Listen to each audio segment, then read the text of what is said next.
Bom dia, turma. Agora vamos falar da divisão de números decimais.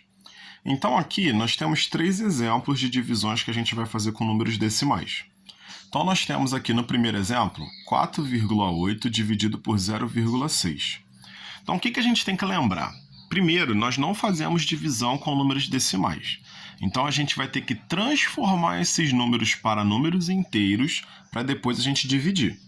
Então aqui, nós temos 4,8 tem um número depois da vírgula e 0,6 que também tem um número depois da vírgula. Como a gente viu na multiplicação, se a gente multiplicar por múltiplos de 10, a gente anda com a vírgula. E o nosso objetivo aqui é simplesmente transformar o número em um número inteiro.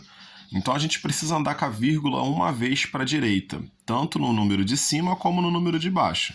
Então a gente vai utilizar a multiplicação por 10, que vai andar uma casa para a direita. Então 4,8 vezes 10 dá 48. E 0,6 vezes 10 vai dar 6. Tiramos a vírgula dos dois números, agora basta dividir. 48 dividido por 6 vai dar 8. Tá? Mesmo procedimento vai acontecer nos outros números. Aqui nós temos um número que não tem vírgula, ou seja, um número inteiro. E aqui nós temos um número com vírgula.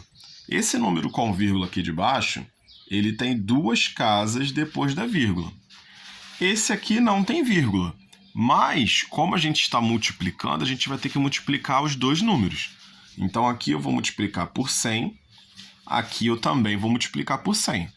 Então o 27 ele vai virar 2.700 e o 0,09 ele vai virar 9. Então a gente conseguiu tirar a vírgula desse número daqui de baixo e acabou acrescentando zero no número de cima. Vamos dividir 2.700 por 9, vai dar 300.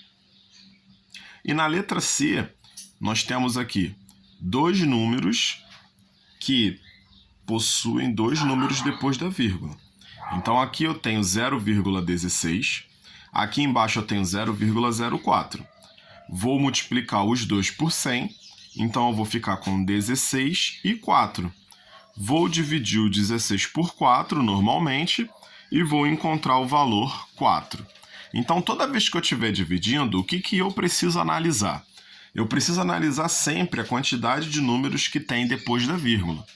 E eu sempre vou multiplicar baseado no número que tiver a maior quantidade de números depois da vírgula.